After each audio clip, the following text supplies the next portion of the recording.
যাৰ জাতি নাই, ধৰ্ম নাই, কেৱল মানুহ, সেইজন এজন মহান শিল্পী যোৱা 19 তাৰিখে আমাৰ মাজৰ পৰা নাইকিয়া হৈ গ'ল। কিছুমান নৰকাৰ খাদকাই তেওঁক নি হত্যা কৰিলে, মাৰি পেলালে। জুবিনৰ প্ৰথম কথা হ'ল তেওঁ গণশিল্পী নহয়, তেওঁ মানৱ বিৰোধী এজন মানুহ, যাৰ জাতি নাই, ধৰ্ম নাই, কেৱল মানুহ, সেইজন এজন মহান শিল্পী যোৱা 19 তাৰিখে আমাৰ মাজৰ পৰা নাইকিয়া হৈ গ'ল।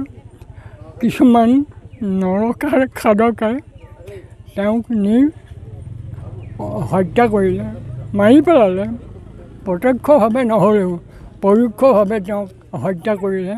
আজি আমাৰ অসমবাসী ৰিক্ত, অকল অসমবাসীয়ে নহয়, ভাৰতবাসী আৰু বিশ্বৰ সকলোবিলাকেই আজি তেওঁক স্মৰণ কৰিছে। চমুকৈ ক'বলৈ হ'লে তেওঁ আত্মাই সদগতি পাওক, আৰু আমি ন্যায় বিচাৰিছোঁ, সেই নৰকাদক সকলৰ উচিত বিচাৰ হওক।